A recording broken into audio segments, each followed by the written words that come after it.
अब आपको बताएं कि मदरसे का नाम नकली नोटों का काम जो यहाँ पर हो रहा था, इस सिलसिले में श्रावस्ती में भांडाफोड़ करते हुए रैकेट को पुलिस ने पकड़ लिया है। नकली नोट छापे जा रहे थे। एसओजी और पुलिस टीम ने 5 आरोपियों को गिरफ्तार कर लिया है।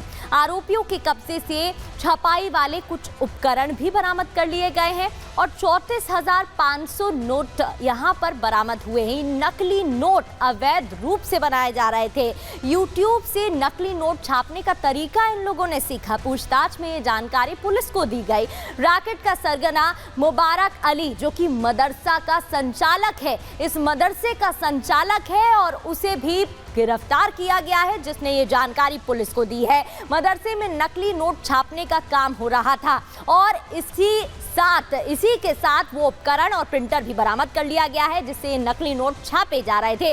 आरोपी मुबारक अली मदरसे में ही रहता था, साथ ही उसकी पत्नियां भी इस काम में इन्वॉल्व बताई जा रही हैं, शामिल बताई जा रही हैं। आरोपी मुबारक अली की 5 पत्नियां हैं और मुबारक अली की एक पत्नी मदरसे में ही पढ़ाती थी। इतना ही नहीं, इस पूरे मामले की जानकारी उन्हें थी। ये सभी मिलकर 1 साल से रैकेट चला रहे थे और नकली नोट बनाने का काम यहाँ पर किया जा रहा था। और अब आपको आगे बढ़ते हुए बताते हैं अब तक क्या कुछ खुलासा हुआ है, सुनिए। नानपारा बहराइच से का रहने वाला है। उसको उठाया गया तो उसके पास से कुछ नकली नोट और असली नोट बरामद हुए। उसकी निशानदेही पे 4 अन्य अभियुक्त पकड़े गए, कुल मिला के 5 अभियुक्तों से, और सभी के पास से कुछ असली और नकली नोट बरामद हुए, जो कुल संख्या में लगभग 35,400 नकली नोट और 15,000 रुपए असली नोट बरामद हुए हैं। इसके साथ ही इनकी निशानदेही पे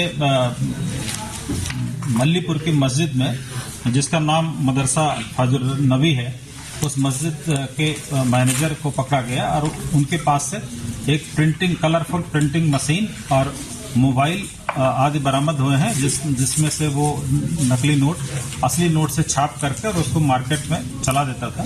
पूछताछ में बताया है कि लगभग 1 साल से इस काम को कर रहे हैं और 1 साल से इस तरह से नकली नोटों को असली मार्केट में उतार करके आर्थिक लाभ लिया करते हैं।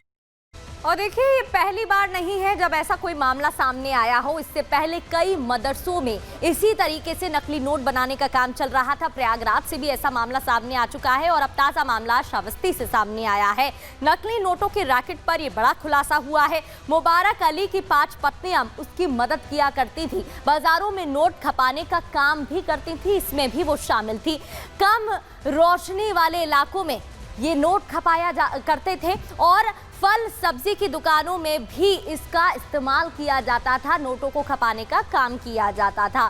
फल सब्जी की दुकानों में भी ये खपाए जाते थे। तो इस पूरे मामले में अब पुलिस ने रैकेट का भांडाफोड़ कर दिया है और भांडाफोड़ करते हुए साथ ही गिरफ्तारी भी हो गई है और साथ ही मुबारक अली, जो कि मदरसे का मास्टरमाइंड, इस पूरे मामले का मास्टरमाइंड और मदरसे का संचालक बताया जा रहा है, उसको भी पकड़ लिया गया है। और अब आगे बढ़ते हुए बात करेंगे हमारी अगली खबर की, जहां अमेरिका में ट्रिपल अटैक देखने को मिले हैं, जिसके बाद नए साल में अमेरिका दहल गया। कौन है इसके पीछे और क्या है पूरा मामला?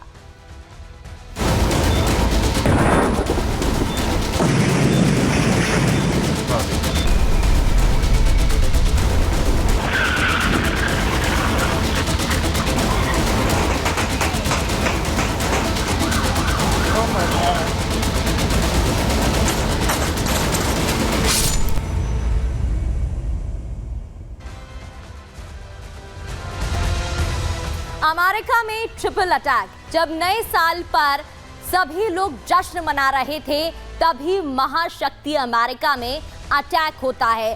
3 अलग अलग जगहों पर 24 घंटे के अंदर ये हमले हुए हैं, जिसे आतंकी कनेक्शन से भी जोड़ा जा रहा है और मामले में जांच भी हो रही है। FBI की तरफ से भी मामले में जांच की जा रही है और पूरे मामले में अब न्यू ऑर्लियंस, लास वेगास और साथ ही न्यूयॉर्क में छानबीन हो रही है। अब आपको तस्वीरें दिखाते हैं और तस्वीरें आपको उन 3 अलग अलग जगहों की बताएंगे जहां पर ये हमले हुए, विस्फोट हुए, जहां कई लोगों की जान भी चली गई है। देखिए स्पेशल रिपोर्ट।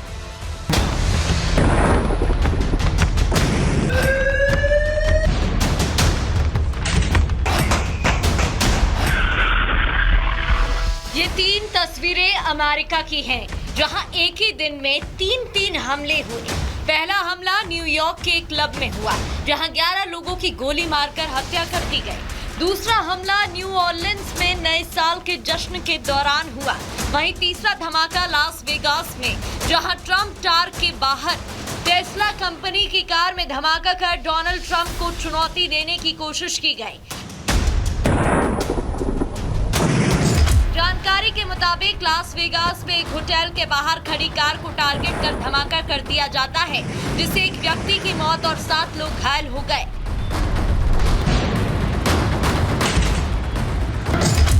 धमाका इतना तेज था कि जैसे ही धमाका हुआ वैसे ही होटल के चारों तरफ धूम का गुबार उठता है।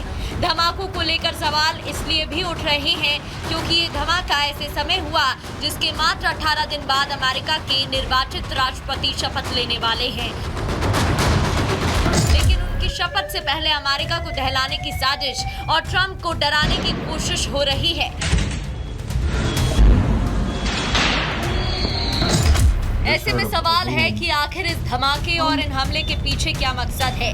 क्या ये धमाका ट्रंप को टारगेट कर किया गया है? क्या ट्रंप की जान को अभी भी खतरा है? क्योंकि राष्ट्रपति चुनावों के समय भी ट्रंप पर हमले हो चुके हैं। ऐसे में सवाल अमेरिकी एजेंसियों के लिए काफी अहम हो जाता है।